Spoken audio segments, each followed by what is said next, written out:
Amendment bill 2024 पर मैं आज बात करूँ। जी।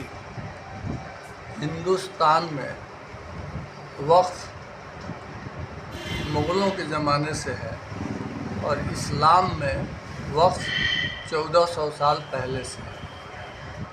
वक्फ का मतलब होता है कि अपनी जायदाद को दान दे देना, जिससे गरीब हो, यतीम हो, मिस्कीन हो, बेवाओं और तालीमी काम में लगाया जाए। इस पर पूरी दुनिया ने गौर किया और वक्फ को अक्षुण्ण रखा। लेकिन हिंदुस्तान में एक जमात ऐसी आई जो हिंदुस्तान के दौलत को अपने पास तो रखी ही एन केन प्रकारेण, यहाँ तक के मंदिरों के सोना को भी लोहा करके हजम कर लिया। आज उसकी नज़र बुरी तरह से और पूरी तरह से वक्फ के ज़मीनों पे हैं। बिहार में ख़ास तौर से जो डबल इंजन की सरकार है, इसके जो मुखिया हैं नीतीश कुमार, बाबा आदम से निराले हैं ये। जब 370 आया, 3 तलाक आया, तो उस वक्त इन्होंने CAA NRC आया तो खुला समर्थन भाजपा सरकार को किया। और आज जब वक्फ बिल आया तो इनके एक माननीय मंत्री ने सदन में उठकर खुला समर्थन किया। माननीय मंत्री का पटना में जहाँ बिल्ला है, उसमें जाने का जो रास्ता है एक कब्रिस्तान और मज़ार से होकर गुज़रता है। इनकी नज़र वक्फ की ज़मीनों पे है। वक्फ की ज़मीनें जो कीमती ज़मीनें हैं, बड़े बिजनेस घरानों ने ले रखा है। सरकार ने उसका पर अपना उपनिवेश बना रखा है। लिहाजा किसी तरह वक्फ की संपत्ति से मुसलमानों को बेदखल कर दिया जाए। भारत सरकार ने ये फरसूदा बिल, नापाक बिल, मुसलमानों के ख़िलाफ़ साजिश का बिल लाया। इस बिल में एक बात देखने का है कि इन्होंने जो सेक्शन 3 है, उसका जो FA है, उसमें इन्होंने कहा है कि जिस ज़मीन पे वक्फ की सरकार की ऑफिसेज हैं, उस पर वक्फ का कोई कब्ज़ा नहीं रहे। जो वक्फ अपने ज़मीनों का देखरेख करता था, सर्वे करता था, उसको इन लोगों ने कलेक्टर के हवाले कर दिया। वक्फ की कमेटियों में इन्होंने 2 गैर मुस्लिम को लाकर डाल दिया।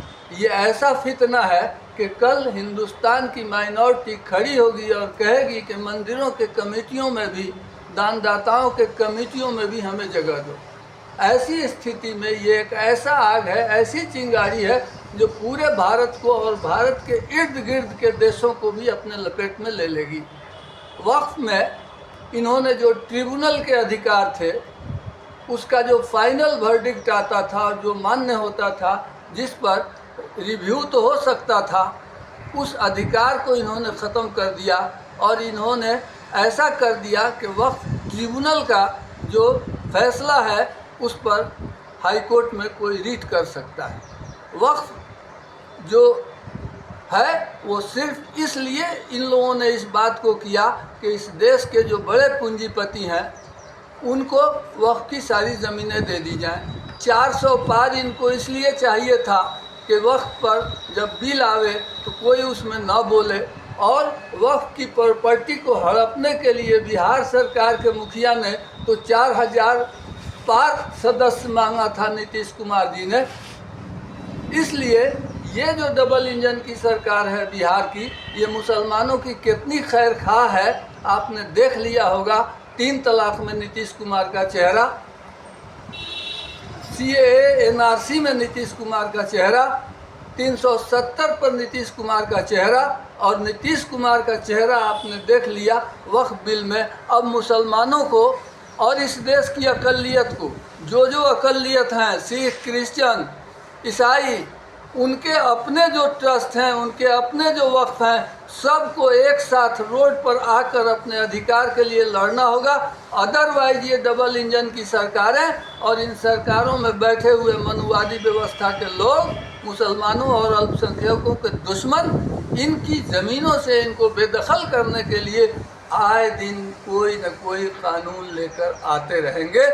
इसलिए इस देश के अक़लियतों को चाहिए कि वो एकजुट हो जाएं, सड़क पे आएं, अपने अधिकार के लिए गांधीवादी तौर तरीके से लड़ें, तब जाकर इस मुल्क में अमन चैन शांति से वो रह सकते हैं, उनके अधिकार सुरक्षित रह सकते हैं और भारत सरकार ने